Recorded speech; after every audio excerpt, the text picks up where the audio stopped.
அப்புறம் போன வாரம் அனௌன்ஸ் பண்ண மாதிரி லைவ் கான்ஃபரன்ஸ் வீடியோஸ் வந்து அகாடமியில் ரிலீஸ் பண்ணியிருக்கோம். கேளுங்க.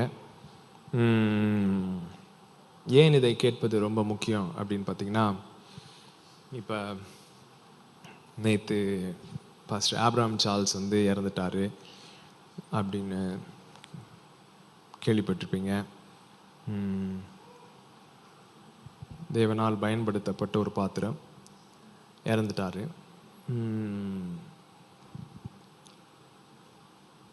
ஆனால் என்ன ஒரு வித்தியாசம் இந்த ஒரு காரியத்தில்னு பார்த்தீங்கன்னா, நிறைய பேர் சரி ஜோம் பண்ணலாம், அவர் திரும்ப உயிரோட வரணும்னு சொல்லி ஜெபிக்கலாம் அப்படின்னு சொல்லி பேசுகிற காரியங்களை நாம் என்ன செய்கிறோம், கேட்க ஆரம்பிக்கிறோம். which is very good. Yes, அந்த ஒரு கலாச்சாரத்தின் மாற்றம். இப்போ நான் என் பிள்ளைங்கிட்ட சொல்லிட்டு போனேன், சரி நான் போகிறேன் எழுமணும்னு சொல்லி ஜோம் பண்ண போகிறேன் அப்படின்னு சொல்லிட்டு என் பிள்ளைங்கிட்ட சொல்லிட்டு போகிறேன். எப்பா நீங்கள் இதுக்கு வரைக்கும் நிறைய பேருக்கு ஜோம் பண்ணீங்க, ஏன்னா யாரும் வரலையப்பா அப்படின்னு சொன்னான். ஆனால் என்ன சொல்கிறேன்னா, இந்த கான்வர்சேஷன் என் பிள்ளைங்களோட இருக்குதுல்ல. நானும் சின்ன வயசுலேருந்து சர்ச்சில் தான் வளர்ந்துருக்கேன். ஏகப்பட்ட பேர் இறந்துருக்காங்க, எங்கள் அம்மா அப்பாவும் இருந்திருக்காங்க. என்றைக்கு எங்கள் அம்மா அப்பா என்ன சொன்னதில்லை, நான் போய் ஜோம் பண்ண போகிறேன் எழுப்புறக்கு அப்படின்ட்டு போனதும் இல்லை.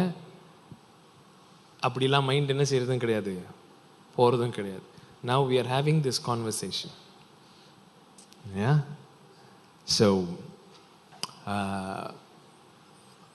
ஒரு வரணும்னு எதிர்பார்க்கிற, எழும்பணும் எதிர்பார்க்கிற ஒவ்வொருவருக்கும் நான் சொல்ல விரும்புகிற காரியம் என்னென்னா, ஒரு 1 கொரிந்தியர் 15ஆம் அதிகாரம் லாஸ்ட்டு ஒரு 4 வசனத்தை படிங்க. 1 கொரிந்தியர் 15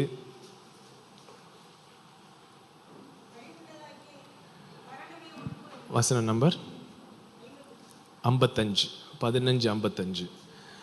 மரணமே உன் கூரெங்கே, எல்லாரும் சத்தமா சொல்லுங்க, மரணமே உன் கூரெங்கே, பாதாளமே உன் ஜெயமெங்கே. மரணத்தின் கூர் பாவம், பாவத்தின் பலன் நியாயப்பிரமாணம். வா, மரணத்தின் கூர் பாவம், பாவத்தின் பலன் நியாயப்பிரமாணம். ஸோ மரணத்தை மெயினாக எம்பவர் பண்ணுறது எதுதான்?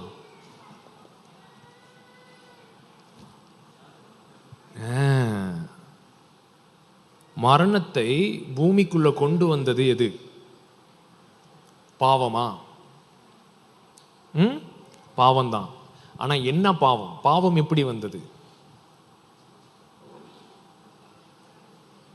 நன்மை தீமை அறிவில் பங்கெடுக்கப்படும். ஸோ நன்மை தீமையின் அறிவு தான் என்னது?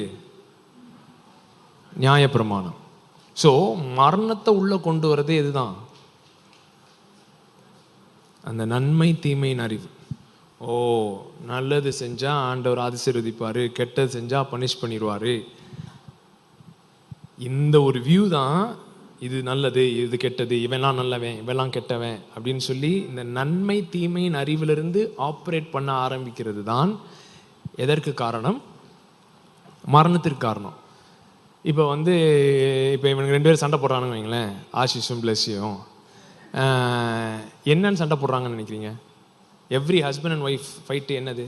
Who is right, who is wrong. நான் ரைட், நீ ராங்.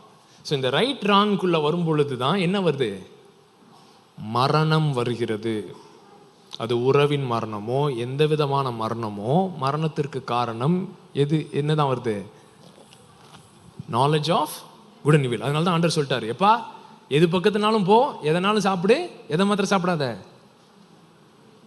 நன்மை தீமையின் அறிவை மாத்திரம் சாப்பிடாத. ஸோ இப்போ மரணத்தை ஜெயிக்கணும் அப்படின்னா எதை அழிக்கணும்? அந்த நியாயப்பிரமாணத்தின் மைண்ட் செட்டை நமக்குள்ள என்ன செய்யணும்? உடைக்கணும் ஃபுல்லாக. அதை உடைக்க உடைக்க உடைக்க உடைக்க தான் மரணத்தின் பவர் என்ன செய்யுது? உடையுது. நம்ம மதத்திலேயே ஊறி மதத்திலே வளர்ந்து மதத்துக்கே மதம் காட்டுற நமக்கு பிரமாண மைண்ட் செட் எப்படி இருக்கு? ரொம்ப டீப்பாக இருக்கு. ஸோ இதை உடைக்கணும். ஸோ கிருபையின் செய்தி, தேவ நீதியின் செய்தி, பிதாவினுடைய அன்பின் செய்தி என்ன பண்ணுது? இந்த பிரமாணத்தை உடைச்சிக்கிட்டே வருது. நான் ஃபெயில் ஆனாலும் அப்பா என்னை நேசிக்கிறாரு அப்படின்ற ஒரு நம்பிக்கை வரும் பொழுது அவன்கிட்ட மரணம் என்ன செய்ய முடிய மாட்டேது.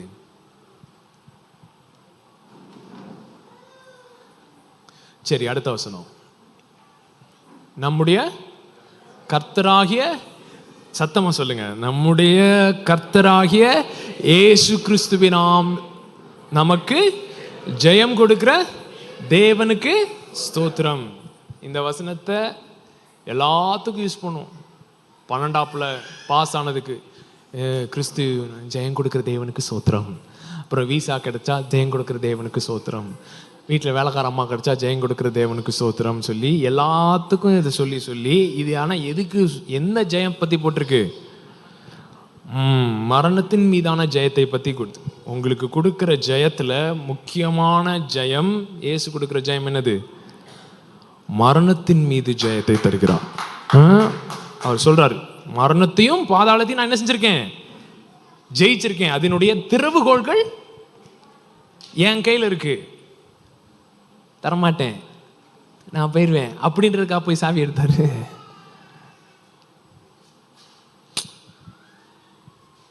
The gates of Hades and death is in my hands. அதை எடுத்ததற்கு காரணம் என்ன? அப்படின்ட்டு நான் போயிடுவேன் அப்படின்றதுக்காக. சொல்லுங்க, ஜெயம் கொடுக்கிற தேவனுக்கு ஸ்தோத்திரம். மரணத்தின் மீது ஜெயம் கொடுக்கிற தேவனுக்கு ஸ்தோத்திரம். அடுத்த வசனம். ஆகையால், சரிங்களா? ஆகையால் மரணத்தின் மீது ஜெயம் கொடுக்கிற தேவன் உனக்கு இருக்கிற நாள்.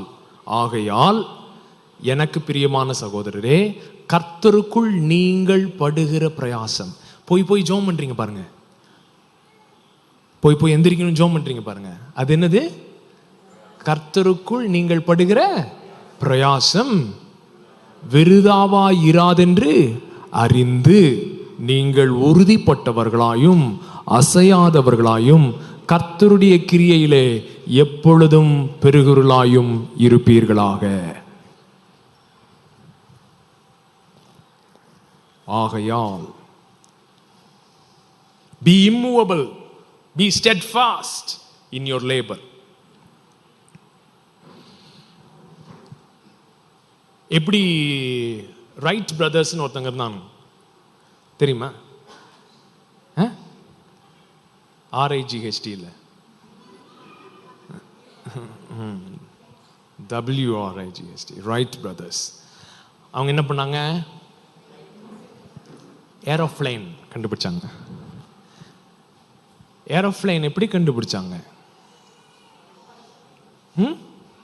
ரைட் பிரதர்ஸ்னா பேர் வச்சுருந்தானுங்க. பண்ணதெல்லாம் ராங்காக தான் இருந்தது.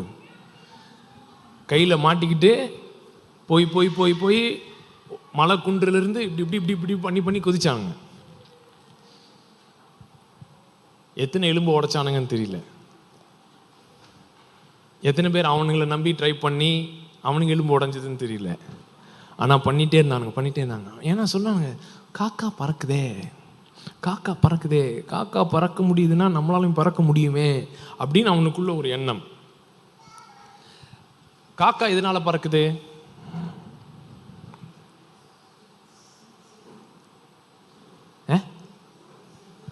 லா ஆஃப் ஏரோடைனமிக்ஸ்.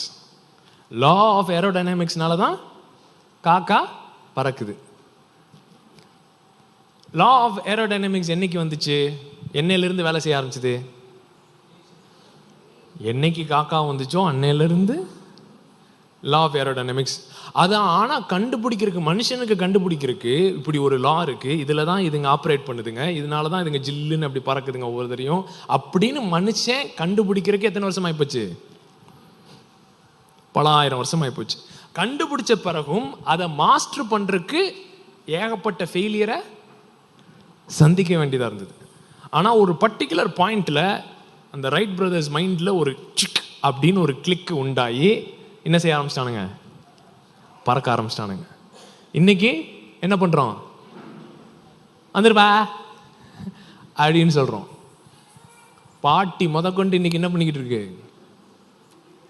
அந்த அம்மா காதில் போட்டிருக்க வீட்டில் ஏரோப்ளேனே கீழே போயிடும் போல இருக்குது, அந்த மாதிரி இருக்கு பாட்டி. ஆனால் அப்படி கிளம்பி போய்கிட்டு இருக்கு இண்டிகோவில்.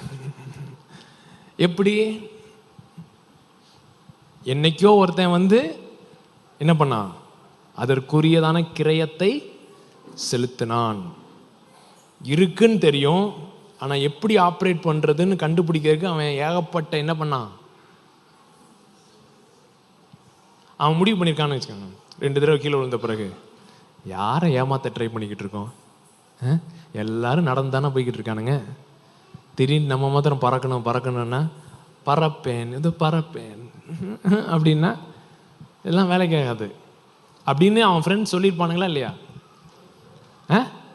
சொல்லியிருப்பானுங்க. டேய் ஏன்டா, ஓகே வீல்ஸ் கண்டுபிடிச்சிருக்கோம், மிந்தி குதிரையிலையும் இதுலேயும் போய்கிட்டு இருந்தோம், இப்போ என்ன கண்டுபிடிச்சிட்டோம்? வீல்ஸ் கண்டுபிடிச்சிட்டோம், சந்தோஷமா போகலாம். இப்போ இன்னைக்கு இலான் மஸ்க் என்ன சொல்கிறான்? நான் எங்கே ராக்கெட் விடுவேன்? மார்ஸுக்கு ஷட்டில் பஸ் 1A அப்படின்னு மார்ஸுக்கு விடுவேன்றான். போயிட்டு ரிட்டர்ன் வரோன்றான். ஸ்டூடெண்ட்ஸை டூருக்கு கூட்டிகிட்டு போய் காட்டிட்டு வரலாம் அப்படின்னு சொல்கிறான். இப்போ அவனை பார்த்து என்ன செய்கிறாங்க? எல்லாரும் சிரிக்கிறாங்க. ஆனால் கொஞ்சம் வருஷம் கழித்து அவங்க வந்து அவன் ஸ்கூலில் போய் அட்மிஷனுக்கு நிற்பாங்க. என் பிள்ளையும் கூப்பிட்டு போவோம் மார்ஸுக்கு அப்படின்னு. ஆனால் அவன் பண்ணுற ஒவ்வொரு ராக்கெட்டும் டுமீல் டுமீல் வெடிச்சு என்ன செய்யுது? செதறுது. பில்லியன்ஸ் ஆஃப் டாலர்ஸ் புகையா போகுது, கரியா. அதை குறித்து அவன் என்ன செய்யறதில்ல, கவலைப்படுறது கிடையாது. ஸோ இவங்களுக்கெல்லாம் இருக்கிற ஒரு உறுதி, இவர்களுக்கு இருக்கிற ஒரு உறுதி, லா ஆஃப் ஏரோடைனமிக்ஸில் இருக்கிற இவங்கள் மீது இவர்களுக்கு இருக்கிற நம்பிக்கை, ஏன் சபைக்கு கிறிஸ்துவின் நியாயப்பிரமாணமாகிய ஜீவனின் பிரமாணத்தின் மீது என்னங்க? லா ஆஃப் ஏரோடைனமிக்ஸ் மாதிரி தான் பைபிள் என்ன போட்டிருக்கு? Romans 8:2 law of spirit of life in Christ Jesus. ரோமர் 8:2 படிங்க. கிறிஸ்து இயேசுவினாலே, எல்லாரும் சத்தமா சொல்லுங்க, கிறிஸ்து இயேசுவினாலே ஜீவனுடைய ஆவியின் பிரமாணம். பக்கத்துல பலார் நோட்டு சொல்லுங்க, அதுவும் பிரமாணம் தான். That is also a law. That's also a law. ஜீவனுடைய ஆவியின் பிரமாணம் என்னை பாவம் மரணம் என்கிற பிரமாணத்திலிருந்து விடுதலையாக்கிற்று.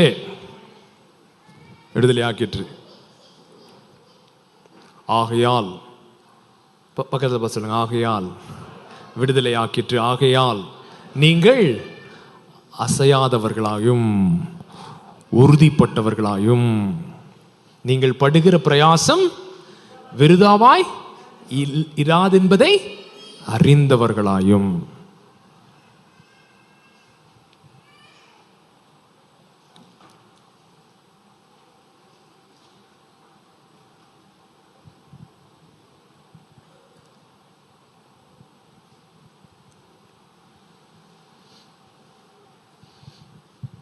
ரம்யாலாம் லைசன்ஸ் வாங்கியிருக்கு, வண்டி ஓட்ட தெரியுமா?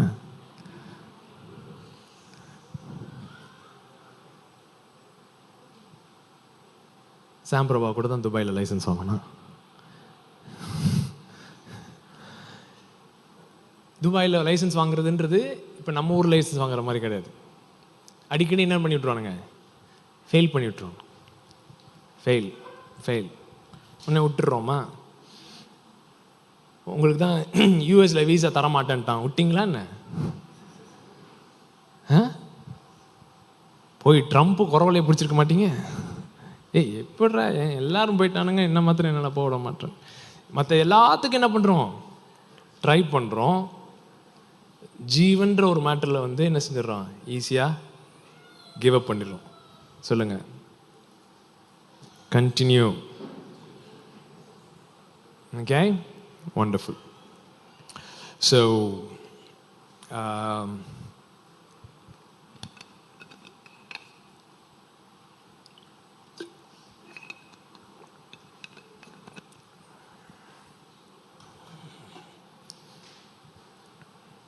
ஒரே ஒரு வசனம், நான் செய்திக்கு போகிறதுக்கு முன்னாடி இன்னொரு வசனத்தை மாத்திரம் படிச்சுட்டே போகலாம். 1 கொரிந்தியர் 15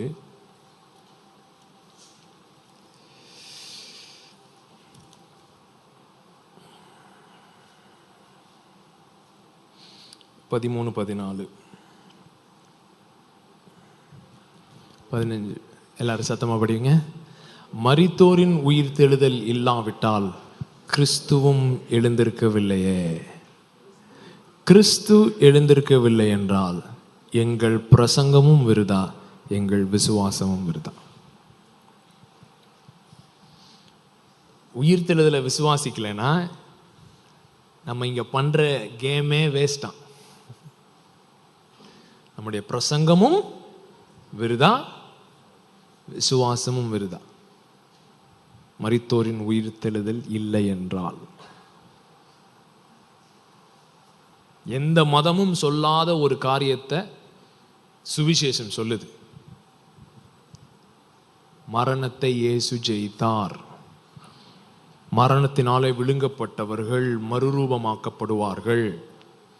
இந்த காண்கிற உலகம் பாவத்தினாலும் எல்லாத்தினாலும் உடைஞ்சு சின்னாபின்னமாக இருக்கிற இந்த காணக்கூடிய உலகம் மறுரூபமாக்கப்படும் அப்படின்ற செய்தி சுவிசேஷம் மாத்திரம்தான் சொல்லுது. மீதி எல்லா மதமும் என்ன சொல்லுது? இது கலியுகம், இதை விட்டுட்டு என்ன செஞ்சிடணும்? போயிடணும் அப்படிதான் சொல்லுது. சுவிசேஷம் மாத்திரம்தான் இந்த உடைக்கப்பட்ட பூமியில் என்ன சொல்லுது? இல்லை, there is a transforming power. So அதை நம்ம விசுவாசிக்கல அப்படின்னா எதுவே பேசிக் கோர் கிறிஸ்டியன் டாக்டரினவே என்ன செய்யல, நம்ம நம்பலன்னு அர்த்தம். யாரும் நம்பாததை நம்புறாங்க அப்படியே கிடையாது. கோர் டாக்டரின் இதை கிறிஸ்தவம் நம்பாம இருக்குன்றதுதான் ப்ராப்ளம். சரிங்களா?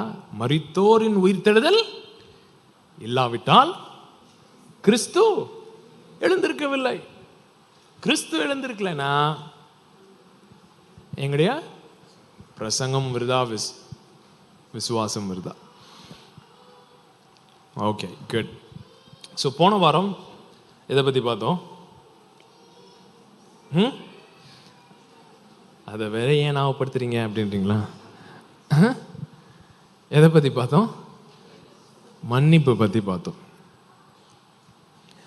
மன்னிப்புனா என்ன இல்லைன்னு சொன்னேன். மன்னிப்பு வேற, ஒப்புரவாகுதல் வேற. மன்னிப்பு வேற, ஒப்புரவாகுதல் வேற. மன்னிக்கிறது யாருக்காக மன்னிக்கிறோம்? நமக்காக மன்னிக்கிறோம். ஸோ நம்ம மன்னிக்கும் போது பொதுவாக என்ன ஆயிடுச்சுன்னா, நம்ம இப்போ ஏதோ தப்பு பண்ணுறாங்கன்னு வைங்களேன், அவங்க வந்து சாரி கேட்குறாங்க வைங்களேன், ஐம் சாரின்னு சொல்கிறாங்கன்னா நம்ம என்ன சொல்லி பழகிட்டோம்? It's okay. இட்ஸ் ஓகேயா? இல்லை, கேட்குறேன், அவங்க பண்ணது இட்ஸ் ஓகேயா? என்னங்க ஒரு மாதிரி பார்க்குறீங்க? அவங்க பண்ணாங்க, ஏதோ நீங்கள் காயமடைஞ்சிங்கல்ல, இட்ஸ் ஓகேன்னா எதுக்கு காயப்பட்டீங்க? இட்ஸ் ஓகே தானே? விவகாரம் பிடிச்சவனா இருப்பான் போல இருக்குன்ற மாதிரி பார்க்குறீங்க. ஃபர்ஸ்ட் ஆஃப் ஆல், மன்னிக்கிறதுக்கு ஏன் நீங்கள் கஷ்டப்படுறீங்கன்னா இட்ஸ் ஓகேன்னு நீங்கள் சொல்கிறதுனால தான். ஏன்னா உங்கள் உள்ள மனசு என்ன சொல்லுது? It's not okay, how can it be okay அப்படி உங்கள் மனசு கேட்குது. ஆனால் வாயில் என்ன சொல்கிறீங்க? It's okay, it's okay. ஆண்டவர் ஆதாம்கிட்ட வந்து இட்ஸ் ஓகே அப்படின்னு சொல்லலை. ஆதாம மன்னிச்சாரானா மன்னிச்சார். சிலுவையில் இயேசு நம்மளை மன்னிச்சாரா மன்னிச்சார். ஆனா என்னன்னு சொல்லி மன்னிக்கல. It's okay, it's okay dear, it is not okay. பக்கத்துல பார்த்து சொல்லுங்க, நீ மன்னிக்கிறதுனால இட் நெவர் பிகம்ஸ் ஓகே. அது மாதிரி நல்லா தெரிஞ்சுக்கோ. ஏன் மன்னிக்க முடியாம இருக்கீங்கன்னா இதெல்லாம் மைண்ட் பிளாக் இருக்கு. இட்ஸ் ஓகேன்னு சொல்றாங்க. No, nobody is asking. இது ஓகேன்னு சொல்லவில்லை. இப்ப இயேசு சும்மா சிலுவையில நடிச்சாருன்னு நினைக்கிறீங்களா? இல்லாட்டி உண்மைக்கே வலிச்சுதா? உண்மைக்கே வலிச்சுது. இட்ஸ் ஓகே, ஓகேயா ஏதாவது பண்ணுங்க அப்படி சொல்லல. ஸோ நீங்க மன்னிக்கணும்னா முதல்ல உங்களுக்கு புரியணும், ஐ ஆம் ஓகேன்னு கிடையாது. ஐ ஃபர்கிவ் யூ, நான் உன்னை மன்னிக்கிறேன்னு சொல்றதுனால நான் சூப்பர் ஆயிட்டேன் அப்படின்னு கிடையாது. அப்படியே பலார்னு விட்ட வலி இன்னும் இருக்குது. இப்படிதான் நடந்துக்கிட்டு இருக்கேன், வலிக்குது. So I am also not okay.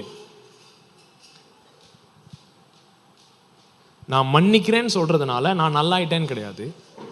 நான் உன்னை மன்னிக்கிறேன்னு சொல்றதுனால நீ சூப்பர் ஆயிட்டேன்னு கிடையாது. பக்கத்தில் பார்த்து சொல்லுங்க, நான் உன்னை மன்னிக்கிறேன்றனால நான் நல்லாயிட்டேன்னு கிடையாது.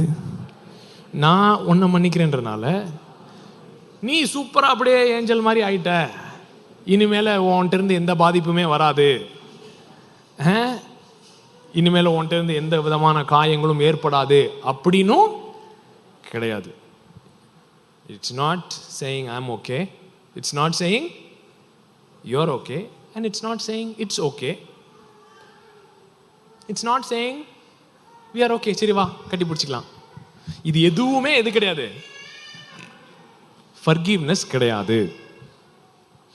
ஃபர்கிவ்னஸ் மன்னிப்பு அப்படின்றதுக்கு கிரேக்க வார்த்தை என்னன்னா அஃபெசிஸ். என்னது? அஃபெசிஸ். அஃபெசிஸ் அப்படின்னா அதோடைய மீனிங் ஃப்ரீடம். என்னது? விடுதலை. அதை டிவோர்ஸ்க்கு யூஸ் பண்றாங்க. எதுக்கு யூஸ் பண்றாங்க? டிவோர்ஸ்க்கு யூஸ் பண்றாங்க. இப்போ நீங்கள் ஒருத்தவங்களோட கல்யாணம் பண்ணி அது ரொம்ப ஒரு மாதிரி போயிட்டுருக்கு, கொடூரமாக போகுது, ஒரு பர்டிகுலர் பாயிண்டில் என்ன பண்ணிட்டீங்க? டிவோர்ஸ் பண்ணிட்டீங்கன்னா அவர்கிட்ட என்ன செஞ்சிட்டீங்க? விடுதலை ஆயிட்டீங்க. நிறைய பேர் ஆனால் டிவோர்ஸே ஆனாலும் விடுதலை ஆகாமல் இருக்காங்க. ஏன்? அஃபெசிஸ் நடக்கல, ஃபர்கிவ்னஸ் நடக்கல. ஃபர்கிவ்னஸ் நடக்காததுனால இன்னுமே அந்த நபரோடு, அவர்கள் செய்த கிரியையோடு, அவர்கள் சொன்ன வார்த்தையோடு ஒரு பந்தத்தில் குத்திக்கிட்டே இருக்கு.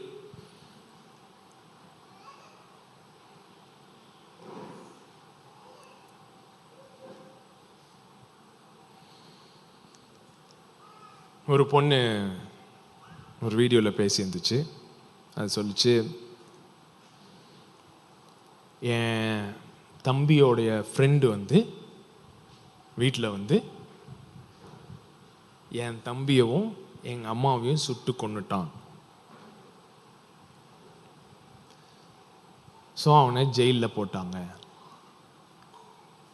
ஸோ நான் ஸ்டக்காக இருந்தேன்.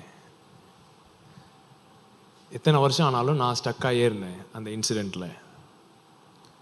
ஸோ நான் கண்டுபிடிச்சேன், சரி இதிலிருந்து விடுதலை யாருக்கு ஒரே வழி என்னது? அவனை மன்னிப்பது தான் அப்படின்னு சொல்லி நான் மன்னிக்கணும் அப்படின்னு சொல்லி பைபிளை எடுத்து படித்தேன். ஏகப்பட்ட இடங்களிலே மன்னிப்பை பற்றி பைபிள் போட்டிருக்கு. ஆனால் ஒரு இடத்துல கூட எப்படி மன்னிக்கணும்னு போடல. மன்னி மன்னி மன்னி மன்னி அப்படின்னு தான் போட்டிருக்கே ஒழிய எப்படி மன்னிக்கிறதுன்ற டெக்னிக்கல் டீடைல்ஸ் என்ன செய்யல, பைபிளில் போடல. எத்தனை பேர் அப்படி ஃபீல் பண்றீங்க? என்னைக்கு சர்ச்சில் உண்மையை பேசி பழகிருக்கீங்க?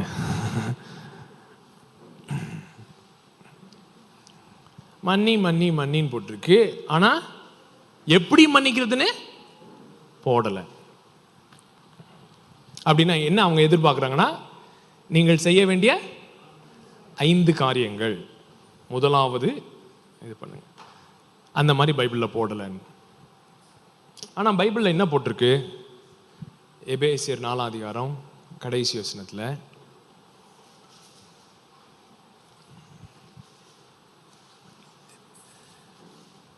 எபேசியர் வசனம் நம்பர் 32, ஒருவருக்கொருவர் தயவாயும் மன உருக்கமாயும் இருந்து கிறிஸ்துவுக்குள் தேவன் உங்களுக்கு மன்னித்தது போல நீங்களும் ஒருவருக்கொருவர் மன்னியுங்கள். ஸோ இப்படி போட்டிருக்கு. எப்படி மன்னிக்கணுன்றதுக்கு என்ன க்ளூ கொடுத்துருக்கு? கிறிஸ்துவுக்குள் தேவன் உங்களை மன்னித்தது போல நீங்கள் ஒருவருக்கொருவர் மன்னிங்க. இப்போ என்ன சபைக்கு ப்ராப்ளம்னா, கிறிஸ்துவுக்குள்ள தேவன் எப்படி மன்னிச்சாருன்றதே ப்ராப்ளம். கிறிஸ்துவை போட்டு அடின்னு அடித்தார் தேவன் நம்மை மன்னிப்பதற்கு அப்படின்ற சுவிசேஷத்தை சபை நம்ப ஆரம்பிச்ச பிறகு, கிறிஸ்துவுக்குள் தேவன் மன்னித்தது போல மன்னினா நமக்கு என்னதான் வருது? சரி, இவனை மன்னிக்கணும்னா இந்த கோபத்தை எவன்ட்டையாவது காட்டுன்னு காட்டணும். எனிவே நம்மளுக்குள்ள இருக்கிற வயலன்ஸை, கோபத்தினால் வருகிற வயலன்ஸை எங்கேயாவது காட்டுனாதான் யாரை மன்னிக்க முடியும்? தப்பு செய்தவர்களை மன்னிக்க முடியும் அப்படின்னு புரிஞ்சுக்கிறோம். ஆனா சிலுவை தேவன் நம் மீது வைத்திருந்த கோபத்தை இயேசு மீது காட்டின ஒரு இடம் அல்ல. அது பைபிள்ல எங்கேயும் போடாத ஒரு காரியம். இந்த ஸ்டேட்மெண்ட் இதுதான் முதல் தடவை கேட்பீங்கன்னா, ஓ எந்த இடத்துல வந்து உட்காந்துருக்கோம் தெரியலையே சாமி அப்படின்ற மாதிரி இருப்பீங்களா இருக்கும். இதை டீட்டெயில்டாக சில மெசேஜஸில் பேசியிருக்கேன். அதில் கிரயம் யாருக்கு கொடுக்கப்பட்டது அப்படின்ற செய்தியெல்லாம் இருக்குது, அதெல்லாம் கேளுங்க இதில் டவுட் இருந்ததுன்னா. ஆனால் கிறிஸ்துவுக்குள் தேவன் உங்களை எப்படி மன்னிச்சார்? What happened at the cross? ஒரு சிலுவை செஞ்சுருக்கேன் பாருங்க, நம்ம சிலுவையை கொண்டு வாப்பா. என்ன ப்ராப்ளம்னா, சர்ச்சில் இருக்கிற சிலுவைலாம் எப்படி இருக்குன்னா, சாண்டல்வுட்டில் பாலிஷ் பண்ணி வார்னிஷ் ஏற்றி முகம் பளபளன்னு கண்ணாடி மாதிரி பளிச்சுன்னு தெரிகிற மாதிரி சிலுவை இருக்கிறது. அது அப்புறமே இப்போ என்னவாயிடுச்சு, நம்ம நிறைய பேர் என்னவா போட்டிருக்கோம்? இதாக போட்டிருக்கோம், கோல்டில் போட்டிருக்கோம். இப்போ நான் உங்களுக்கு தூக்கு கயிறு தரேன்னு வைங்களேன், எத்தனை பேர் மாட்டிக்குவீங்க கழுத்தில் சந்தோஷமா? தூக்கு கயிறு மாட்டிக்குவீங்களா? கல்யாணத்தில் வந்து தூக்கு கயிறு கொடுப்பீங்களா? அதுதான் கொடுக்குறீங்க ஆக்சுவலி, புரிஞ்சுக்கணும். நான் சரி வெயிட் பண்ணுங்க, நான் என்னப்பா இதை எடுத்துட்டு திருப்பி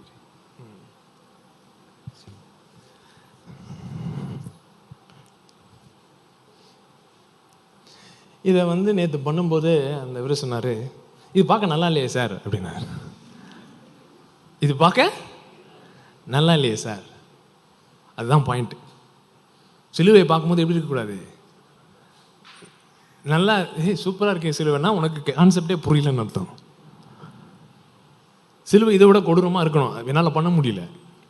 நமக்கு ஏதோ கன்ஸ்ட்ரக்ஷனில் இதுதான் கிடச்சிது. இது வந்து it's a symbol of pain, torture and shame. It's a symbol of pain, torture and shame. ஒவ்வொரு காலத்தில் வந்து மரண தண்டனை கொடுக்கறதுக்கு ஒவ்வொரு விதமான காரியத்தை பயன்படுத்தினார். யூதர்கள் எதை பயன்படுத்தினாங்க? கல்லெறிகிறதை.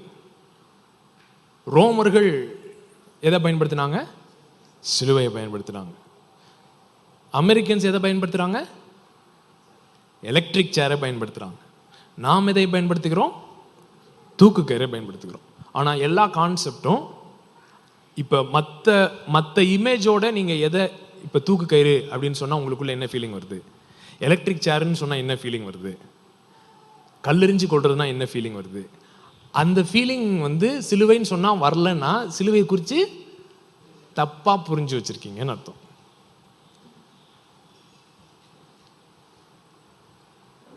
நான் பேசுறது புரியுதுங்களா?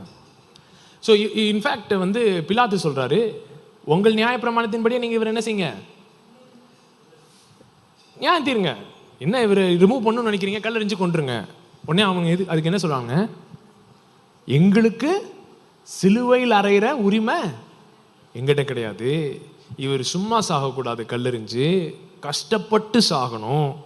அதனால இவரை நீங்க என்னதான் பண்ணணும், சிலுவையில் தான் அறையணும். ஏனென்றால் எல்லா விதமான போலி மேசியாக்களை நீங்க என்னதான் பண்ணி கொண்டிருக்கீங்க, சிலுவையில் அறைஞ்சு தான் கொண்டிருக்கீங்க. அதனால இவரும் போலி மேசியா, இவரையும் நீங்க இதில் தான் அறையணும், சிலுவையில் தான் அறையணும்.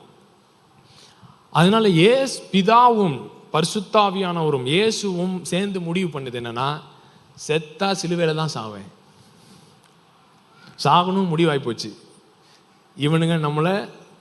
இவனுங்களுக்காக நம்ம ஜீவனை கொடுக்கணும்னு முடிவு பண்ணியாச்சு. ஏதோ ஒரு வாரத்தில் இருந்து கொடுக்காம இவனுங்களுடைய ஒர்ஸ்ட் டார்ச்சர் டிவைஸே நம்ம என்ன செஞ்சுக்குவோம், எடுத்துக்குவோம் அப்படின்னு சொல்லி இயேசு சிலுவையில தொங்குறார். எங்கப்பா அந்த சாலை? இயேசு என்ன பண்றாரு, சிலுவையில தொங்குறாரு. ரத்தம் சிந்தி மரித்தாருன்றதுக்கு இந்த ரெட் கலர் ஷாலை தவிர அவர் எதுவும் நமக்கு ரத்தம் சிந்தி காட்ட முடியல.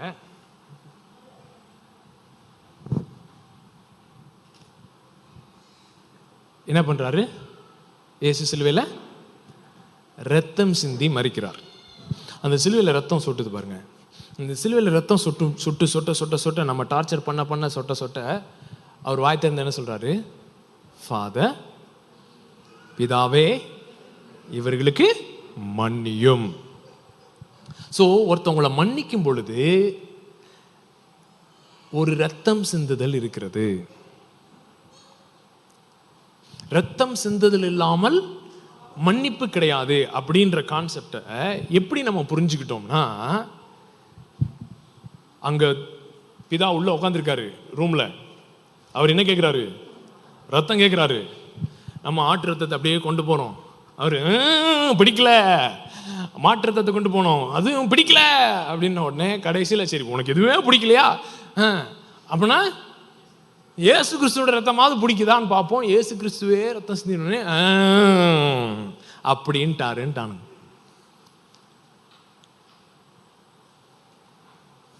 ஓ, ரத்தம் சிந்து இல்லாமல் பாவ மன்னிப்பு கிடையாது. ஆனா நான் என்ன சொல்றேன்னா, ரத்தம் சிந்ததில் இல்லாமல் பாவ மன்னிப்பு கிடையாது. புரியுதுங்களா? ஒருத்தனை நீ மன்னிக்கணும்னா நீ என்ன பண்ண வேண்டியது இருக்கு, ரத்தம் சிந்த வேண்டியது இருக்கு. ஒருத்தனை உண்மைக்கா மன்னிக்கணும்னா, ஏன்னா காயப்பட்டிருக்க, ரத்தம் ஊத்துது, அந்த ரத்தத்தின் வழியா தான் நீ என்னவே பண்ண முடியுது, மன்னிக்கவே முடியுது. சோ பிதா இயேசுவின் ரத்தத்தை வந்து பார்த்து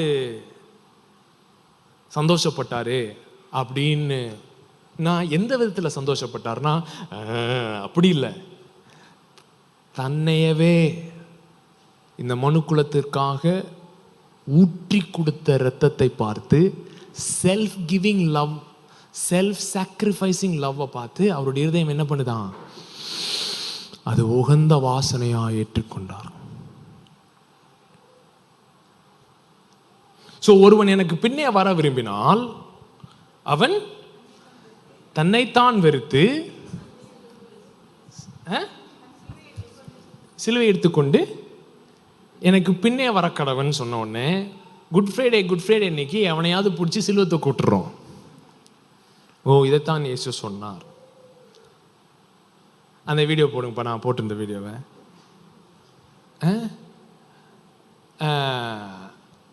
பாருங்க, குட் ஃப்ரைடே அன்னைக்கு இந்த நிறைய லாட்டின் அமெரிக்கா சைடு, இந்த மாதிரி சைடு, யூரோப் சைட்லாம் இது வந்து ரெகுலராக பண்ணுவாங்க. அதை வந்து செஞ்சு காட்டுவாங்க ஊருக்கு.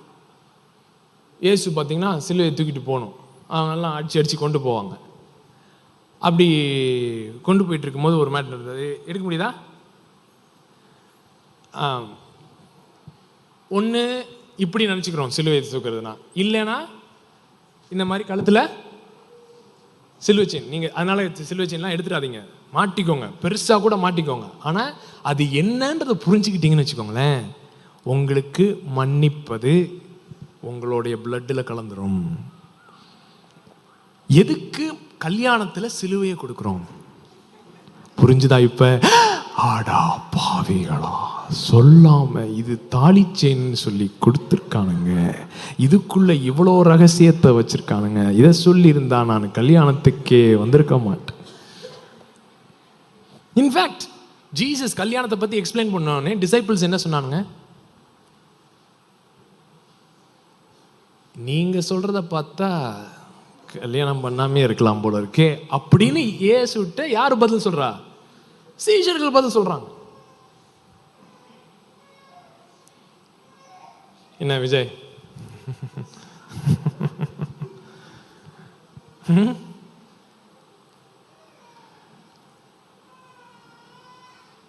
சோ ஒருவன் எனக்கு பின்னே வர விரும்பினால் தன்னைத்தான் வெறுத்து சிலுவை சுமந்து கொண்டுனா என்னன்னா, இந்த செல்ஃப் கிவிங் லவ் இருக்கு பாருங்க, அதை நீ எடுத்துட்டு என் பின்னாடி வா. ஆனால் இன்னைக்கு இந்த சிலுவை எடுத்துக்கொண்டு வான்றத சபை வந்து கேன்சருக்கு, ஆக்சிடென்ட்டுக்கு, எல்லா மண்ணாங்கட்டிக்கும், எதுக்கும் அதுக்கும் சம்மந்தம் இல்லமோ அது எல்லாத்தையும் அது போட்டு அவருக்காக சிலுவை சுமந்து கொண்டு இருக்கிறேன், அவருக்காக சிலுவை சுமந்து கொண்டு இருக்கிறேன். அதுக்கும் சிலுவைக்கும் ஒரு சம்மந்தம் இல்லை. சிலுவையில் இயேசு பட்ட பாடுகள் அப்படின்னு சொல்லும் பொழுது it is self sacrificial love. நீ என் டிசைபிளா இருக்கணும்னா, நீ என்னதான் பின்பற்றன்னா, உன் லைஃப் உலகத்துக்கு எப்படி தெரியும்? எது மூலமா தெரியுமா? through your bleeding forgiveness. through your bleeding forgiveness. ஆனா நம்ம எந்த மாதிரி இயேசுவின் சிலுவையை சுமக்கிறோம்? இப்படிதான் சுமக்கிறோம் பாருங்க. நம்ம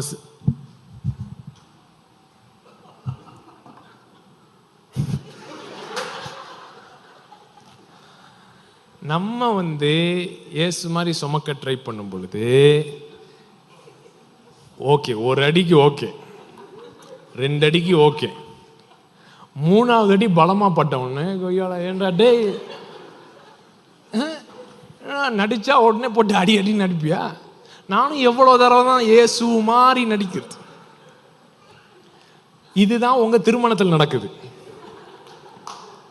உங்க திருமணத்தில் நடக்கிறது என்னது? இதுதான். நானும் ரசிக்கப்பட்டவன் மாதிரியே, உனக்கு தெரியாம ரசிக்கப்பட்டுட்டேன், தெரியாம இயேசு ஏத்துக்கிட்டேன், உனக்கெல்லாம் நான் ரசிக்கப்படுறதுக்கு முன்ன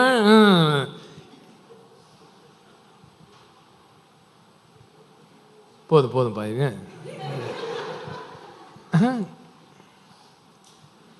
இதை நான் போட்டேன், ஒரு பெரிய ரைட்டப் எழுதி தான் போட்டேன். அந்த ரைட்டப்பை வாசிக்க மாட்டானுங்கன்னு நினைக்கிறேன். அவன் இதை பார்த்துட்டு இஷ்டத்துக்கு கமெண்ட் அடிக்கிறான், இயேசு இப்படி நடக்கவில்லை, இது தவறான இது. டேய் எங்க இருந்தரா வரீங்க? இயேசு இப்படி இல்லை, இயேசு இப்படி இல்லைன்னு எல்லாருக்கும் தெரியுமே. நம்ம இப்படி இருக்கோம்னு சொல்லிக்கிட்டு இருக்கேன். So to forgive you need to bleed. There is no other way. Real forgiveness involves a certain level of bleeding. In fact, it involves death. நீ சாகணும். உண்மைக்கே மன்னிக்கணும்னா அவர்கள் செய்த காரியத்துக்கு நீ மரிக்க வேண்டும். அதுதான் மன்னிப்பு. மன்னிப்புடைய அல்டிமேட் என்னன்னா, hey, I am dropping dead to your action.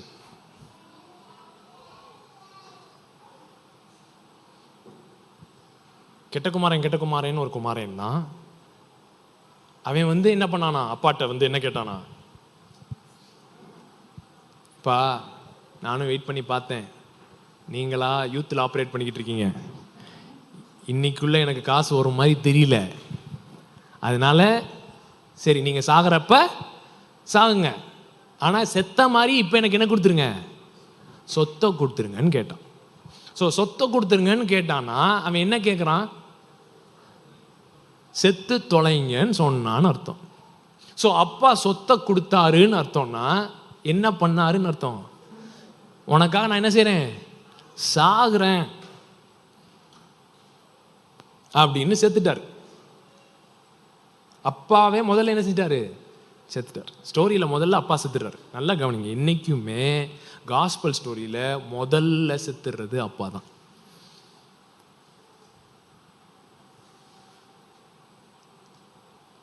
அதை வெளிப்படுத்துறதுக்கு தான் கடைசியில் பார்ட்டிக்கு இன்னொரு மாடு தான் உசுரை கொடுத்து அது செத்துது.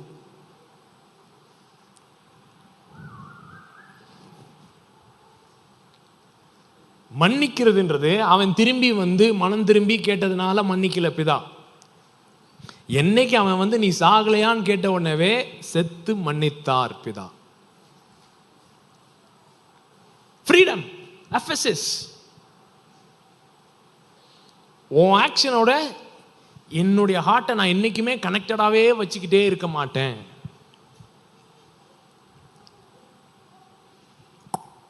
ஃப்ரீடம். ஆனால் அது பண்ணும்பொழுது எனக்கு வலிக்குதா, அது பண்ணும்போது எனக்கு ப்ளீட் ஆகுதா, எஸ். ஸோ நான் ஹீலாருக்கு டைம் எடுக்குமா, எஸ். ஆனால் நீ மன்னிக்கிறது ஃப்ரீடம்காக மன்னிக்கிற, உன்னுடைய ஃப்ரீடம்காக மன்னிக்கிற அப்படின்றத நீங்கள் முதல்ல நல்லா என்ன செஞ்சுக்கணும், ஆழமாக புரிஞ்சுக்கணும். சொல்லுங்க, நீங்கள் மன்னிக்கிறதுனால அவர்களுக்கு நன்மை செய்றீங்கன்னு கிடையாது. முதல் நன்மை செய்கிறது யாருக்கு, அதன் மூலமாக அவர்களுக்கு நன்மை வரும், அது எல்லாம் ரெண்டாவது, அதெல்லாம் ஃப்ரூட். ஆனால் நோக்கம் வந்து அவர்களுக்கு நன்மை வரணும் அப்படின்னு சொல்லி நம்ம மன்னிக்கிறது இல்லை. என் ஹார்ட் என்ன செய்யணும், ஃப்ரீ ஆகணும் இதிலிருந்து. ஏன்னா நடந்த இன்சிடென்ட்டு ஒரு பர்டிகுலர் சீசனில் நடந்திருக்கும், அதை மன்னிக்காமே பல வருஷம் ஓட்டும் பொழுது அந்த சீசனை எத்தனை தடவை மைண்டில் ஓட்டி ஓட்டி ஓட்டி ஓட்டி அத்தனை தடவை நடந்து அத்தனை தடவை காய குத்து வாங்கிட்டே இருப்போம்.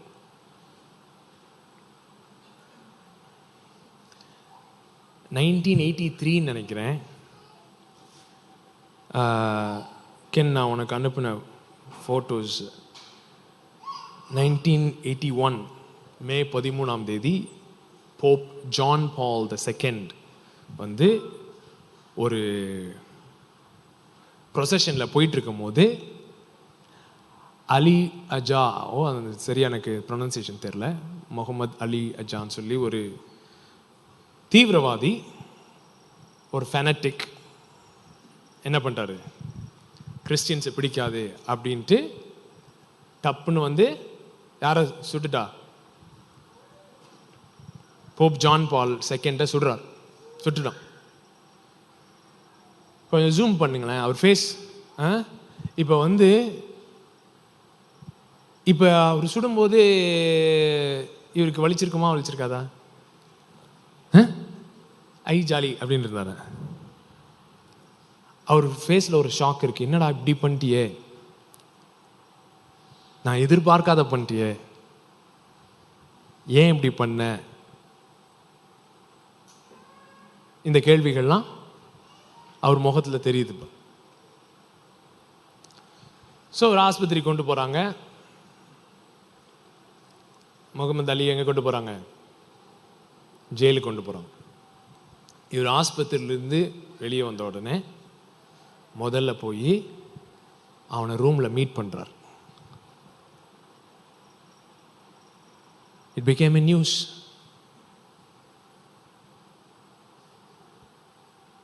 He goes and tells, hey, I set you free. I set you free.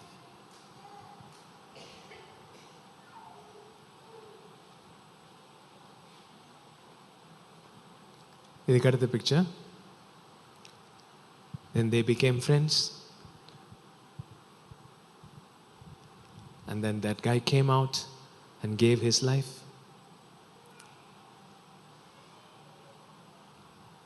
And joined the church.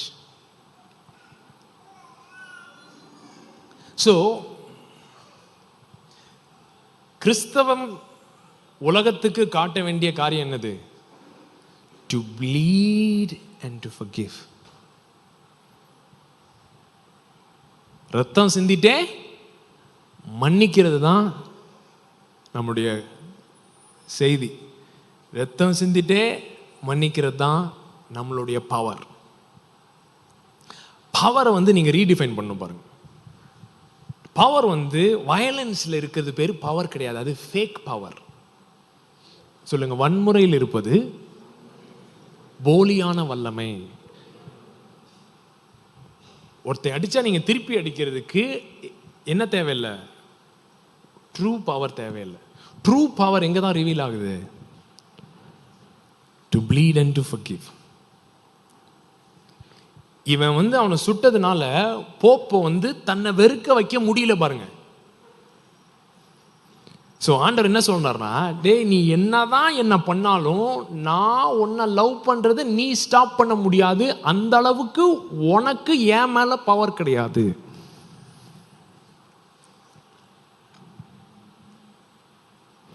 So forgiveness உங்களுக்கு அவ்வளோ பவர் கொடுக்குது. ஃபர்கிவ்னஸ் என்ன கொடுக்குது? அவ்வளோ பவர் கொடுக்குது. இங்கே பார், உன் ஆக்ஷனை வச்சு நீ என் வாழ்க்கையை என்ன செய்ய முடியாது? சீரழிக்க முடியாது. உன் ஆக்ஷனை வச்சு என் வாழ்க்கையை ஒன்றுமில்லாமல் ஆக்க முடியாது. அந்த அளவுக்கு நான் உனக்கு பவர் கொடுக்கறது இல்லை. அப்படின்றது தான் என்னது? மன்னிப்பு. It is having true power. I set you free.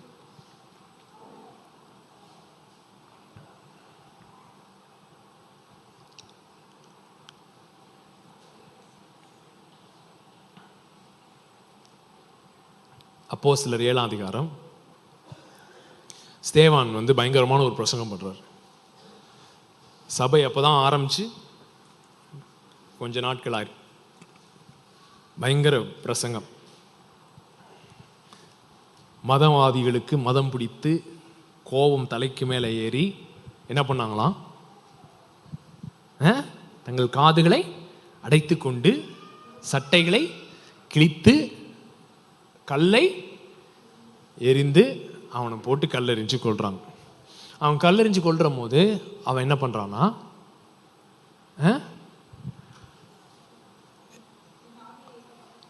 அது வசனம் 59 57 படிக்கலாம். அப்பொழுது அவர்கள் உரத்த சத்தமாய் கூக்குரலிட்டு தங்கள் காதுகளை அடைத்து கொண்டு ஒருமனப்பட்டு அவன் மேல் பாய்ந்து. இதுக்கெல்லாம் நம்ம ஆட்கள் ஒருமனப்பட்டுரும். காதுகளை அடைத்து கொண்டு. நீங்க வயலன்ஸ்ல இன்வால்வ் ஆறீங்கன்னா நீங்க என்ன பண்றீங்க? You are impairing your listening capacity. கேட்க மாட்டீங்க. என்னதான் நடக்குதுன்னு கேட்கறதே இல்லை. காதுகளை அடைத்து கொண்டு ஒருமனப்பட்டு அவன் மேல் பாய்ந்து அவனை நகரத்துக்கு புறம்பே தள்ளி அவனை கல்லெறிந்தார்கள். சாட்சிக்காரர் தங்கள் வஸ்திரங்களை கழற்றி சவுல் எனப்பட்ட ஒரு வாலிபனுடைய பாதத்தின் அருகே வைத்தார்கள். அப்பொழுது கர்த்தராகிய இயேசுவே என் ஆவியை ஏற்றுக்கொள்ளும் என்று ஸ்தேவான் தொழுது கொள்ளையில் அவனை கல்லெறிந்தார்கள். அவனோ முழங்கார்படியிட்டு, ஆண்டவரே இவர்கள் மேல் இந்த பாவத்தை சுமத்தாதிரும் என்று மிகுந்த சத்தமிட்டு சொன்னான். இப்படி சொல்லி நித்திரை அடைந்தான். ஏகப்பட்ட பேர் சிலுவையில் மடிச்சிருக்காங்க. ஒவ்வொருத்தரும் சிலுவையில் மறைக்கும் போது அவங்க வாயிலிருந்து என்னதான் வரும்? கெட்ட வார்த்தைகளும் சபிப்புகளும். ரோமரையும் எல்லாரையும் பக்கத்தில் இருக்கிற எல்லாரையுமே சபிக்கிறது. இயேசு மாத்திரம்தான் சிலுவையில் சபிக்காம என்ன சொல்லிட்டே இருந்தாராம்? பிதாவே இவர்களை மன்னியும், பிதாவே இவர்களை மன்னியும், பிதாவே இவர்களை மன்னியும். ஸ்தேவான் நேரில் இல்லைனாலும், யோவான் மாதிரி பக்கத்தில் நின்று பார்க்கலைனாலும், அந்த சுவிசேஷம் அவனை தாக்கினதினாலே அவன் கல்லெறிஞ்சு சாகும் போதும் அவன் ரத்தம் சிந்து பொழுதும் என்ன சொல்லி சாகுறான்? பிதாவே, இவர்களை மன்னியும். Don't charge it against them. இதை யார் பார்த்துட்டு இருக்கா? சவுல் என்ற வாலிபன். பாருங்க, இந்த ஃபர்கிவ்னஸ் எப்படி அப்படியே போய்கிட்டே இருக்கு பாருங்க.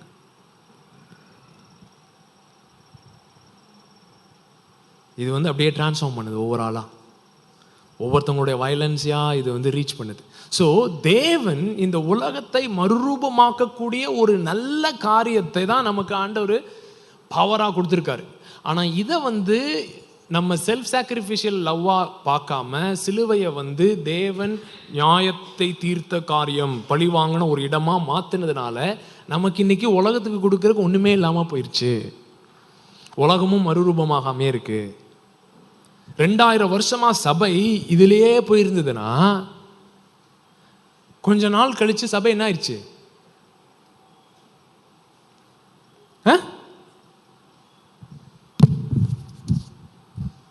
குரூசைட் வார்ஸ்ன்னு சொல்லிட்டு சிலுவையை தூக்கிட்டு எங்க போக ஆரம்பிச்சிட்டானுங்க? சண்டைக்கு போக ஆரம்பிச்சிட்டாங்க.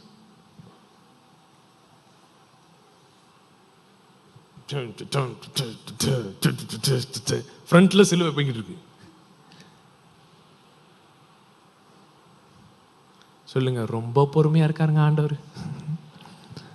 ஏண்டா உங்களுக்கு நான் சிலுவையில மறிச்சு இப்படிதான் மன்னிக்கணும்னு காட்டுனா இவனுங்க சிலுவையை தூக்கிட்டு எங்க போயிட்டானுங்க? குரூசைட் வார்ஸ்க்கு போயிட்டாங்க. எப்படி நீங்க இன்னைக்கு சிலுவை தூக்கிட்டு சண்டை போட போறீங்க? ஓ, அவங்க குரூசைட் வார் போனாங்க அப்படின்ற மாதிரி அப்படியே பாக்குறீங்க. கழுத்துல தானே மாட்டிட்டு சண்டைக்கு போறீங்க ஒவ்வொருத்தரையும். என்னங்க, ஒரு 10,000 பேரோட போனாதான் சண்டையாது? ஒரே ஆளோட சண்டை போடுறது பிரச்சனை இல்லையா?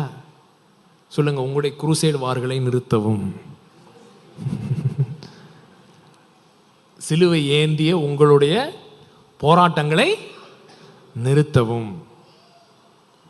சிலுவைனா என்ன புரிஞ்சுக்கோங்க. சிலுவையில் என்ன நடந்ததுன்னு தெளிவா புரிஞ்சுக்கோங்க. நம்ம சிலுவையில் என்ன நடந்ததுன்னு தெளிவா நமக்கும் தெளிவில்லை, இதை நம்ம காட்டுறதும் இல்லைன்றனால உலகம் என்ன சொல்லுது? பைபிளை தேடி தேடி பார்த்தேன் எப்படி மன்னிக்கணும்னு, ஆனா எப்படி மன்னிக்கணும்னே போடல. அந்த பிள்ளை என்ன சொல்லியிருக்கணும்? நியாயப்படி எங்க பக்கத்துல ஒரு 4 கிறிஸ்டியன் இருந்தாங்க, அவங்கள பார்த்தேன், எப்படி மன்னிக்கணும்னு கத்துக்கிட்டேன்னு சொல்லணும் இல்ல? அது சொல்லுது, இவனையும் பார்த்தேன், பைபிளையும் திறந்து பார்த்தேன், எதுவுமே. ஸோ பக்கத்தில் பார்த்து கேளுங்க, வலிக்குதா? கேளுங்க, வலிக்குதா? வலிக்கும்.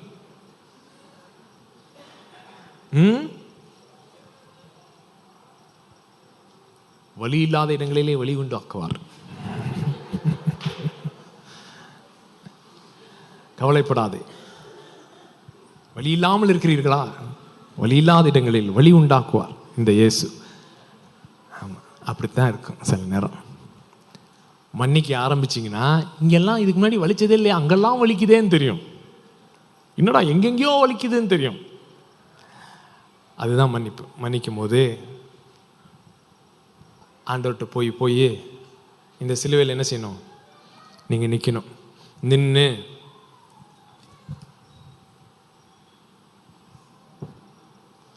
இதுக்கடியில் நீங்களும் வரணும், உங்களை காயப்படுத்தினவர்களையும் இந்த இரத்தத்தின் கீழே நீங்கள் கொண்டு வரும் பொழுது இயேசு கிறிஸ்துவின் இரத்தம் சகல பாவங்களையும் நீக்கி நம்மை சுத்திகரிக்கும். That's how blood works. பாவம் ரத்தம் பாவத்தை கழுவும், ரத்தம் பாவம் கழுவுன்னு சொல்றோமே, எப்படி கழுவுது? யோசிச்சிருக்கீங்களா இன்னைக்கு? அது ரத்தத்தினாலே கழுவுமையா, கழுவுவீராக.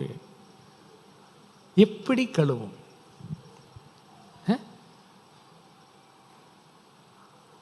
நாலு சொட்டு ஊற்றி வாஷிங் மிஷினில் போட்டு உருட்டு வர்றேன். எப்படிங்க கழுவுது?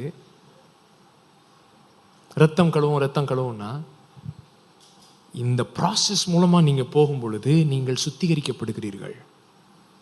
இந்த மன்னிப்புன்ற ப்ராசஸ்க்குள்ள போகும் பொழுது நீங்க என்ன பண்ணப்படுறீங்க? சுத்திகரிக்கப்படுறீங்க. You are being sanctified. அது புரிய மாட்டேது ஜனங்களுக்கு. இப்போ எபிரேயர், இது கொஞ்சம் டெக்னிக்கலாக இருக்கும், ஆனாலும் ட்ரை பண்ணுங்க. நீ ஒழுங்கா பேசினாலே கஷ்டம்.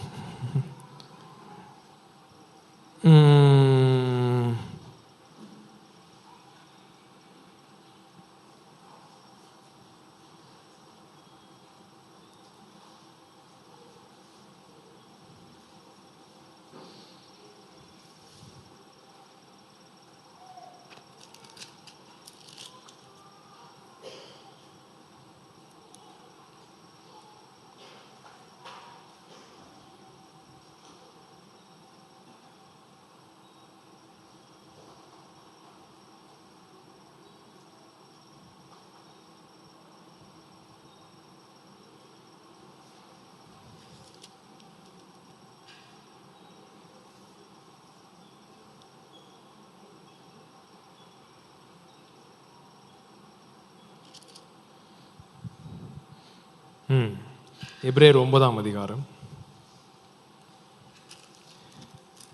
லூக்கா 15 அப்பா எதுக்கு மரிச்சாருன்னு சொன்னேன்?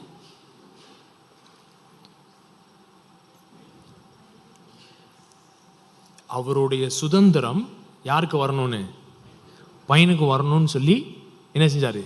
மரிச்சார். 16வது வசனத்திலிருந்து படிங்க. 9:16. ஏனென்றால் எங்கே மரண சாதனம் உண்டோ, அப்படின்னா என்னது? மரண சாதனம்னா என்ன? அதான் மரண சாதனம். சாசனம்னா என்னது? உயில், வில். எங்கே மரண சாசனம் உண்டோ, சாதனம் உண்டோ, அங்கே அந்த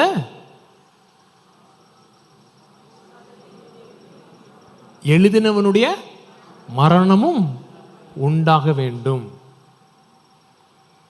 சோ இயேசு மரிச்சதற்கு காரணம் என்னவா?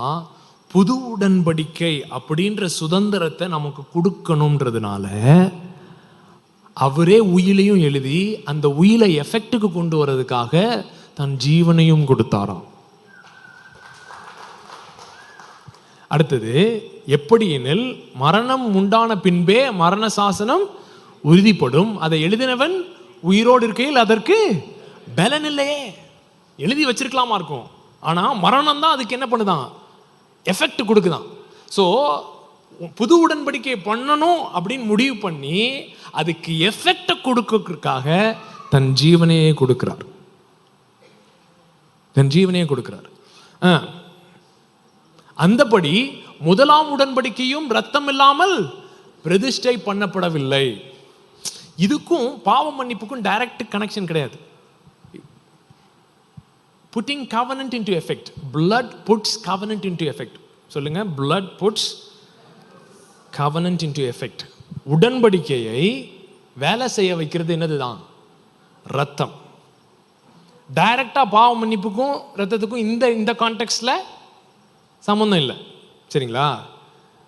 எப்படி எனில், மோசே நியாயப்பிரமாணத்தின்படி சகல ஜனங்களுக்காகவும் எல்லா கட்டளைகளையும் சொன்ன பின்பு இளங்காளை வெள்ளாட்டுக்கடா இவைகளின் இரத்தத்தை தண்ணீரோடும் சிவப்பான ஆட்டுமயிரோடும், புரியுதுங்களா? இதெல்லாம் மைண்ட்ல இமேஜஸ் எங்கேயாவது போய் ஜாயின் ஆதா? இல்ல, ரத்தமும் தண்ணீரும். உலகத்தின் பாவத்தை சுமந்து தீர்க்கும் தேவ ஆட்டுக்குட்டி. அவர் சைட்ல இருந்து என்ன வந்துச்சான்? ரத்தமும் தண்ணீரும். சரிங்களா? ரத்தமும் தண்ணீரும் சிவப்பான ஆட்டுமயிரோடு ஈசோப்போடும் கூட எடுத்து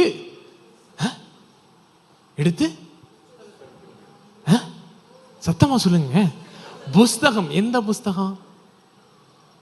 மோசே புஸ்தகத்தின் மீது ரத்தத்தை தெளித்தாராம். எந்த புஸ்தகத்திலே தெளித்தார்? வேத வினா போட்டி, பரிசு வேதம். மோசே புஸ்தகத்தில் ரத்தம் தெளிச்சார்னா எந்த புக்கில் தெளிச்சாரு? மோசே கையில் என்ன புக் இருந்தது? நியாயப்பிரமாணம் புக் இருந்தது. 5 புஸ்தகங்கள் இருந்தது. ஆதியாகமம் அப்படின்னு வச்சுக்கோங்க. ஆனால் அப்படி இல்லை, சரிங்களா? உங்கள் சந்தோஷத்துக்கு சொல்கிறேன்னு வைங்களேன். அவர் கையில் ஏதோ பிரமாணங்கள் அவருக்கு ஆண்டவர்கிட்ட வாங்கினதெல்லாம் என்ன வச்சுருக்காரு? புஸ்தகங்களாக வச்சுருக்காரு. புஸ்தகங்கள் மீது ரத்தத்தை தெளித்தார்னா என்ன அர்த்தம்? புஸ்தகம் பாவம் பண்ணிடுச்சுன்னு அர்த்தமா? சரி விட்டுருங்க. என்னடா அப்படி சொல்லிட்டு விட்டுருங்கன்ட்டு புரிஞ்சுக்கோங்க. நீங்கள் சரி விட்டுருங்க. ஜனங்கள் எல்லாரும் மேலும் தெளித்து, அப்புறம் தேவன் உங்களுக்கு கட்டளையிட்ட உடன்படிக்கையின் ரத்தம். சொல்லுங்க, உடன்படிக்கையின் ரத்தம். உடன்படிக்கையின் ரத்தம், உடன்படிக்கையின் ரத்தம் இதுவே என்று சொன்னான். இவ்விதமாக அடுத்து கூடாரத்தின் மேலும் ஆராதனைக்குரிய சகல ஸ்பீக்கர் மேலும் கீபோர்டு மேலும் மைக்கு மேலும் சேரு மேலும் கேமரா மேலும் இரத்தத்தை தெளித்தான். நியாயப்பிரமாணத்தின்படி கொஞ்சம் குறைய எல்லாம் இரத்தத்தினாலே சுத்திகரிக்கப்படும். இரத்தம் சிந்துதல் இல்லாமல் பாவ மன்னிப்புன்னு அங்கே கிடையாது. மன்னிப்பு தான், ஆனால் நம்ம ஆட்கள் பாவன்றதை உள்ளே ஏற்றிட்டு அப்படியே சொல்லிட்டே இருப்பாங்க. ரத்தம் சிந்தலாம் பாவ மன்னிப்பு கிடையாது, ரத்தம் சிந்தலாம் பண்ணி. அங்கே என்ன போட்டிருக்கு? ரத்தம் சிந்துதல் இல்லாமல் அஃபெசிஸ் கிடையாது, ரத்தம் சிந்துதல் இல்லாமல் விடுதலை கிடையாது. கொஞ்சம் குறைய எல்லாமே நியாயப்பிரமாணத்தின் கீழே ரத்தத்தினாலே சுத்திகரிக்கப்படும். ஆதலால் பரலோகத்தில் உள்ளவைகளுக்கு சாயலானவைகள் இப்படிப்பட்ட பலியினாலே சுத்திகரிக்கப்பட வேண்டியதா இருந்தது. பரலோகத்தில் உள்ளவைகளோ புக்கு மேல தெளிச்சான், டேபர்நாக்கிள் மேல தெளிச்சான், டேபர்நாக்கிள் இருக்கிற வெசல்ஸ் மேல தெளிச்சான், அதெல்லாம் ஓகே. இது தெளிச்சது மாதிரி இயேசு தன்னுடைய ரத்தத்தை எங்க தெளிச்சாராம்? பரலோகத்தில் உள்ளவைகளோ இவைகளிலும் விசேஷித்த பலிகளாலே சுத்திகரிக்கப்பட வேண்டியதாமே. பரலோகத்தில் என்னங்க சுத்திகரிப்பு? நீங்க புக்குக்கே என்ன சுத்திகரிப்பு? அதுக்கே இன்னும் பதில் இல்லை. டேபர்நாக்கிளுக்கு என்ன சுத்திகரிப்பு? அங்கதான் தேவனுடைய பிரசன்னம் இருக்கிறது, அதுல என்ன சுத்திகரிப்பு? இப்ப எல்லாத்துக்கும் மேல எங்க போயாச்சு? பரலோகத்துக்கே போயாச்சு. பரலோகத்திலேயே சுத்திகரிப்பு உண்டாகும்படியாக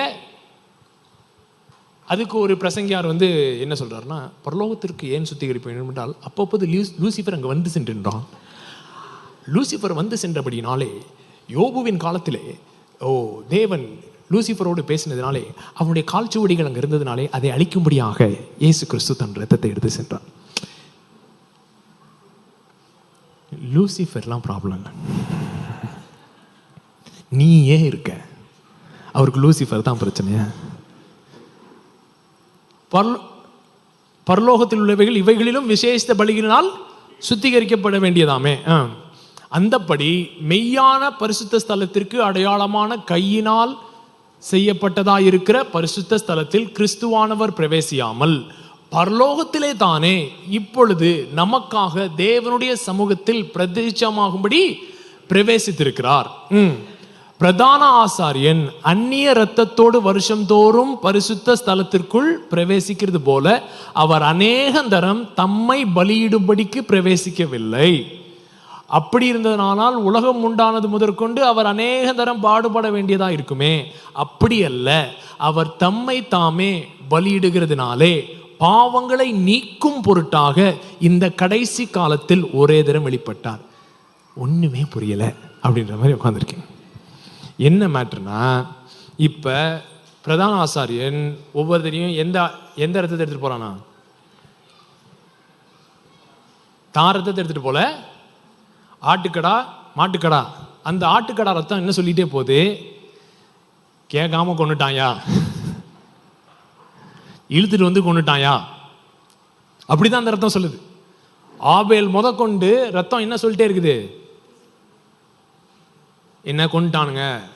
ஆடு வாலண்டியரா என்ன செய்யல, வரல. சோ அந்த ரத்தம் என்ன பண்ண மாட்டேதான், ஒர்க் ஆக மாட்டேது. ஃபோர்ஸ்ட், எனிதிங் ஃபோர்ஸ்ட் வந்து என்ன செய்யாது, ஒர்க் ஆகாது. ஏன் ஆட்டுக்கடாவின் ரத்தம் பண்ணாததை இயேசு கிறிஸ்துவின் ரத்தம் பண்ணுச்சுன்னா, பிதா வந்து அப்படின்றதுனால இல்ல, இயேசு கிறிஸ்து வில்லிங்கா ப்ளீட் பண்ணிக்கிட்டே உன்னை ஃபர்கிவ் பண்ணதுனால அந்த ரத்தம் உன் பாவத்தை நீக்குதான். ஏன் ஆட்டுக்கடாக்கின் ரத்தம் பண்ண முடியாததை இயேசுவின் ரத்தம் பண்ணுச்சு? ஏன்னா இயேசு வாலண்டியரா ரத்தம் சிந்தி உனக்காக மன்னிச்சுக்கிட்டே மரணத்தை ருசி பார்த்தார். யாரும் ஃபோர்ஸ் பண்ணல அவரை, யாரும் அவரை வந்து இது பண்ணல. அவர் அதான் பிடிக்கும் போதே அவர் யாரப்பா தேடுறீங்கன்னு எல்லாம் கீழே விழுந்துட்டானுங்க. புரியுதுல்ல, சரி நான் தான் வரேன் வாலண்டியரா, புரிஞ்சுக்கணும் அப்படின்ட்டு தான் வராரு. நீ என்ன தரதரன்னு இழுத்துட்டு போறேன்னு நினச்சிக்கிட்டு இருக்கியா இருக்கும். ஆனால் இல்லை, நான் வாலண்டியரா வரலைன்னா, நான் என் ஜீவனை கொடுக்கலன்னா ஒன்றும் பண்ண முடியாது. ஸோ நான் வாலண்டியராக எங்கே ஏறுறேன்? சிலுவையில் ஏறேன். நான் வாலண்டியராக என் ரத்தம், கடைசி சொட்டு ரத்தம் சிந்துறேன். அந்த கடைசி சொட்டு ரத்தம் சிந்தும் போது பிதாவே இவர்களை மன்னியும் மன்னியும் சொல்லி சிந்துறதுனால அந்த ரத்தம் வெள்ளாட்டுக்கடா பண்ண முடியாததை பண்ணி இருக்கிறது. ஸோ நியாயப்பிரமாணம் இருக்கு, வெசல்ஸ் இருக்கு, டேபர்நாக்கிள் இருக்கு, இதெல்லாம் இருந்தாலும் கடைசியில் எதுதான் அங்கே ஒர்க் ஆகுமா? பிளட் தான் ஒர்க் ஆகுமா? ஸோ பரலோகம் இருக்கு, தேவதூதர்கள் இருக்காங்க, சிங்காசனம் இருக்கு, அது இருக்குனாலும் பரலோகத்திலையும் எதுதான் ஒர்க் ஆகுமா? செல்ஃப் சாக்ரிஃபிஷியல் பிளட் தான் ஒர்க் ஆகும்.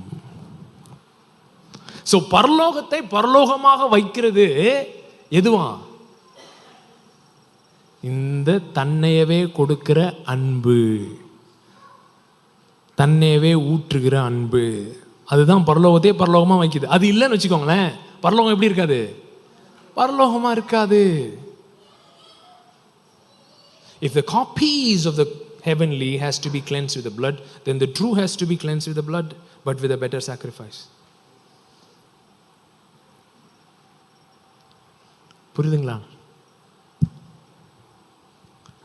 எல்லா பாவத்தையும் ஃபுல்லா மன்னிக்கக்கூடிய ரத்தம் ஏன் இயேசுவின் ரத்தமாக இருக்குன்னா, அவர் வந்து கணக்கு வச்சு நீ மனம் திரும்பினா மன்னிப்பேன், நீ இது பண்ணா மன்னிப்பேன், அது பண்ணா மன்னிப்பேன் இல்லாமல் அன்கண்டிஷனலாக ஓப்பன் பண்ணிட்டார்.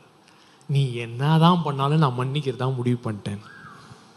ஸோ அந்த ரத்தத்துக்குரிய வல்லமை வேற எந்த ரத்தத்துக்கும் இல்லாமல் போச்சு.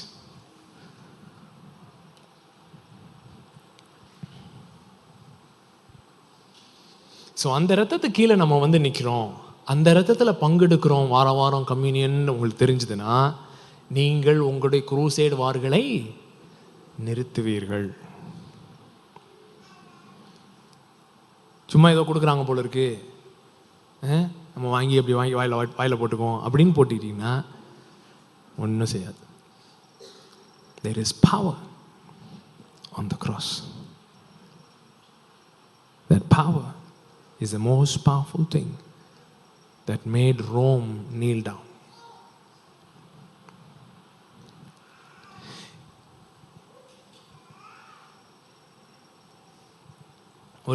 ஒரு காரியத்தை மாத்திரம் சொல்லி முடிக்கலாம். மத்தேயு 16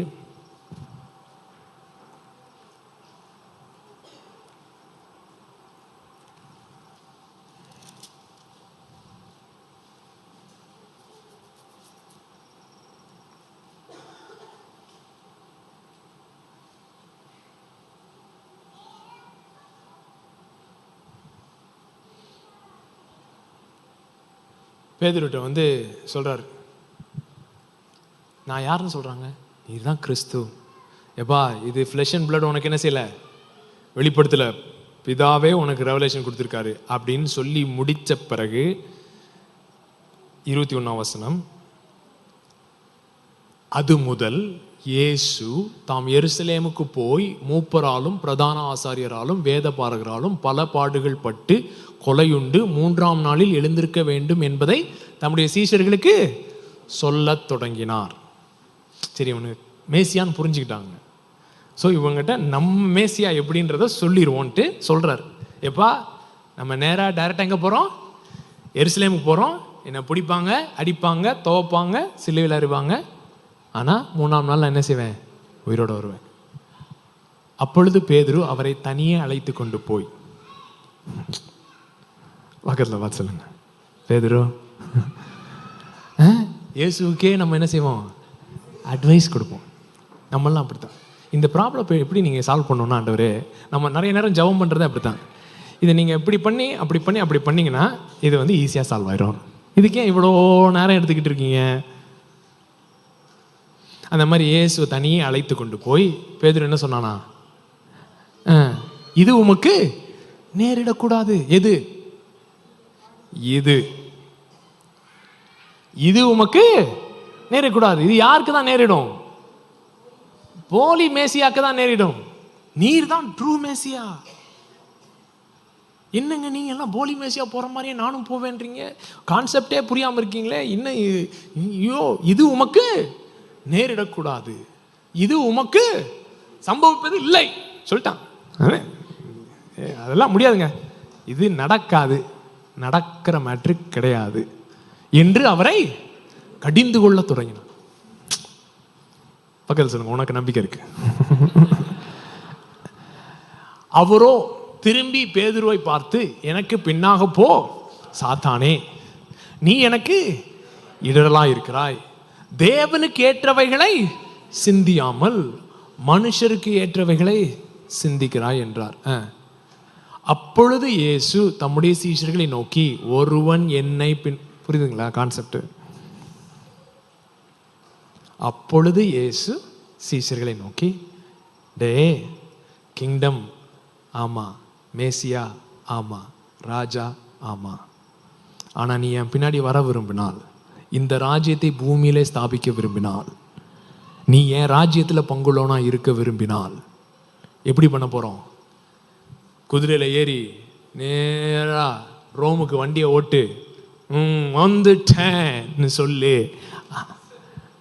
அது இல்லை. அதுதான் எல்லா ராஜாவும் பண்றான்.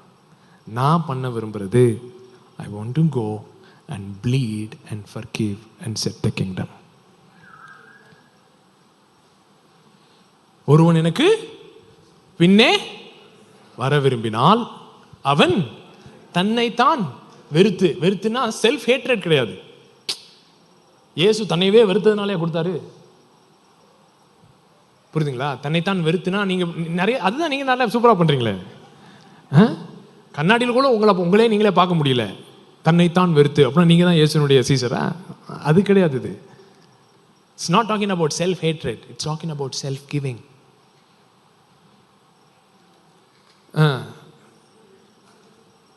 தன் சிலுவை எடுத்துக்கொண்டு என்னை பின்பற்ற கடவன். தன் ஜீவனை, நல்லா கவனிங்க, தன் ஜீவனை ரட்சிக்க விரும்புகிறவன் அதை இழந்து போவான். ஸோ நீ மன்னிக்க மாட்டேன் அப்படின்னு சொல்லும் பொழுது நீங்க என்ன சொல்றீங்கன்னா, நான் ப்ளீட் பண்ண மாட்டேன் அப்படின்னு சொல்றீங்க. ஸோ நீங்க உங்க ஜீவனை என்ன செய்ய ட்ரை பண்றீங்க? காப்பாற்ற ட்ரை பண்றீங்க. ஸோ உங்க ஜீவனை காப்பாற்ற ட்ரை பண்ணும்போது அதை என்ன செய்வீங்களா? இழந்து போவீங்களாம். தன் ஜீவனை இழந்து போகிறவன் அதை கண்டடைவான். த்ரூ ஃபர்கிவ்னஸ் வந்து அவர் ஜீவனை இழந்து போறாரு. உன்னை மன்னிக்கிறது நான் என்ன செய்யறேன்டா, என் ஈகோ, என்னோட எல்லாத்தையுமே விட்டு கொடுக்குறேன், நான் சாகுறேன். தன் ஜீவனை இழந்து போகிறவன் அதை என்ன செய்வான்? கண்டடைவான். மனுஷன் உலகம் முழுவதையும் ஆதாயப்படுத்திக் கொண்டாலும் தன் ஜீவனை முந்தின வசனத்துக்கும் இந்த வசனத்துக்கும் சம்மந்தமே இல்லையே. முந்தின வசனத்தில் என்ன சொல்றாரு? தன் ஜீவனை ரட்சிக்க ட்ரை பண்றவன் இழந்து போவான். அடுத்த வசனத்துல உலகம் முழுசு ஆதாயம் பண்ணி உன் ஜீவனை நீ வேஸ்ட் ஆக்கிட்டேன்னா ஆனால் லாபம் என்ன? முந்தின இதுல வேஸ்ட் பண்ணுன்ற, அடுத்ததுல எல்லாத்தையும் பண்ணி அதை வேஸ்ட் பண்ணிட்டேன்னா என்ன லாபம்னு கேட்குறேன். ஸோ ரெண்டு விதமா வேஸ்ட் பண்ணலாம். இயேசு சிலுவையில தன் ஜீவனை ஒரு விதமா வேஸ்ட் பண்ணார். அப்படி பண்ணும் பொழுது ஜீவனை கண்டடைவாய். நீ ப்ரொடெக்ட் பண்றேன்ட்டு பண்ணேன்னா ஒரு விதமா உன் ஜீவனை இழந்து போவாய். அது வேஸ்ட்.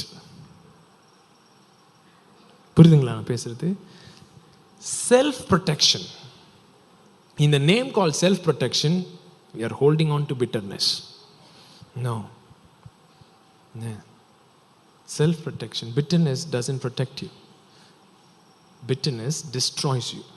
கசப்பு உங்களை என்ன செய்யறதில்லை, உங்கள் ஜீவனை ரட்சிக்கிறதில்லை, உங்கள் ஜீவன் என்ன செய்யும், வீணடிக்கும்.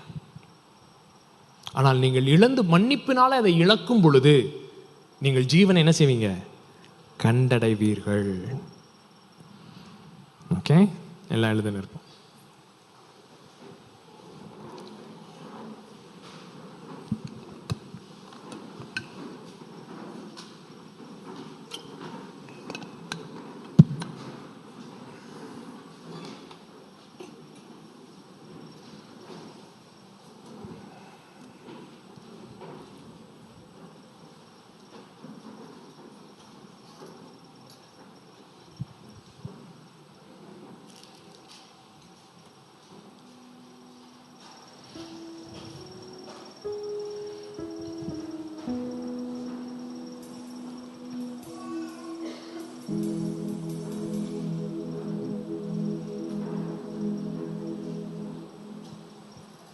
கம்யூனியன் கொடுங்க.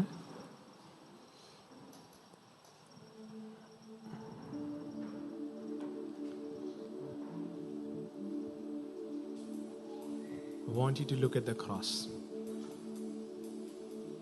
சிலுவையை நோக்கி பாருங்க. சிலுவையை நோக்கி பாருங்க. அங்கே ஒரு ஊற்று திறக்கப்பட்டது மனித குலத்திற்காக. இரத்தத்தினாலே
மன்னிப்பை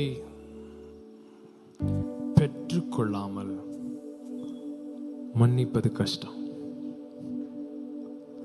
தேவனிலிருந்து மன்னிப்பை பெற்றுக்கொள்ளாமல், சிலுவையிலிருந்து மன்னிப்பை பெற்றுக்கொள்ளாமல் மற்றவர்களை மன்னிப்பது கஷ்டம்.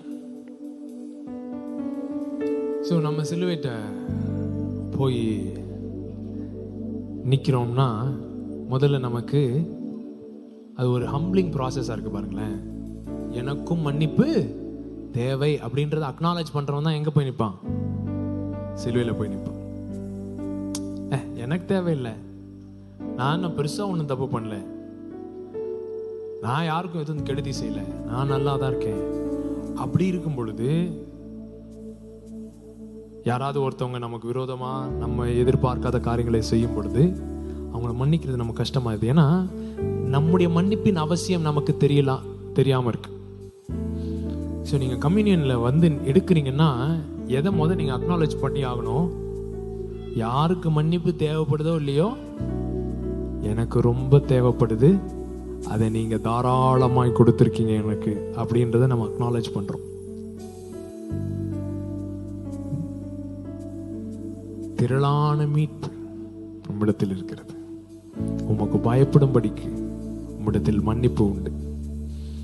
ஸோ நம்ம எல்லாம் சிலுவைட்ட வந்து அவருடைய இரத்தம் நம்மை கழுவ, எஸ்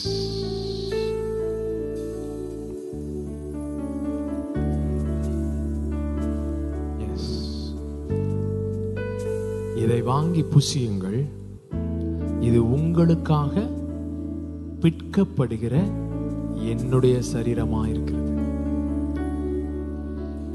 இதை வாங்கி பானம் பண்ணுங்கள், இது உங்களுக்காக சிந்தப்படுகிற என்னுடைய இரத்தமாக இருக்கிறது.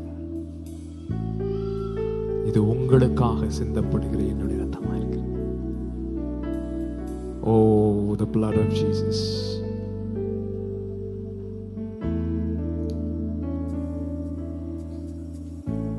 எல்லாம் சேர்ந்து பங்கெடுப்போம்.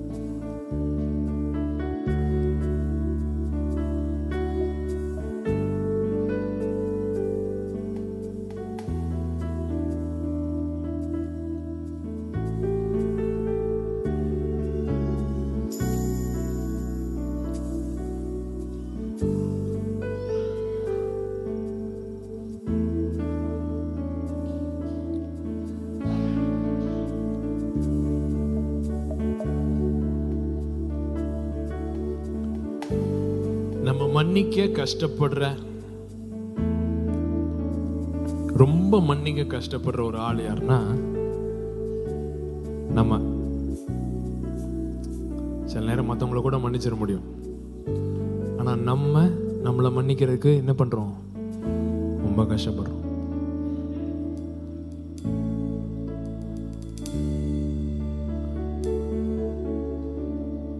தேவனுடைய மன்னிப்பை, தேவனுடைய ரத்தத்தை என்ன செய்யக்கூடாது? சீப்பாக்கிடக்கூடாது. தேவனே உங்களை மன்னிச்சிருக்கும் போது நீங்க நான் செஞ்சதெல்லாம் மன்னிக்கவே முடியாது அப்படின்னு நீங்க சொன்னீங்கன்னா, தேவன் பார்த்து என்ன சொல்றீங்க? நீங்க என்ன தப்பா மன்னிச்சிட்டீங்கன்னு சொல்றீங்க. என்னெல்லாம் மன்னிக்கவே முடியாது, அந்த அளவுக்கு நான் தப்பு பண்ணிருக்கேன்னு சொல்றது பேரு தாழ்மை கிடையாது, பெருமை. தேவனே ஏன்னா உங்களை பார்த்து என்ன சொல்லிருக்காரு? நான் உன்னை மன்னிக்கிறேன். நீங்க அவர்கிட்ட போய் அதெல்லாம் என்ன மன்னிக்க முடியாது, அப்படி நான் அவ்வளோ பண்ணியிருக்கேன் அப்படின்னு நீங்க சொன்னீங்கன்னா அது பேர் தாழ்மை கிடையாது. ஆண்டவர் உங்களை மன்னிக்கும் போது அந்த மன்னிப்பை பெற்றுக்கொள்ளுகிறது தான் தாழ்மை. Right? Receiving forgiveness is the humble act. மன்னிப்பை பெற்றுக்கொள்ளுங்க. சொல்லுங்க, ஆண்டவரே நான் மன்னிப்பை பெற்றுக்கொள்கிறேன், நான் மன்னிப்பை பெற்றுக்கொள்கிறேன். I receive your forgiveness. I receive your forgiveness. I stand forgiven. I stand forgiven.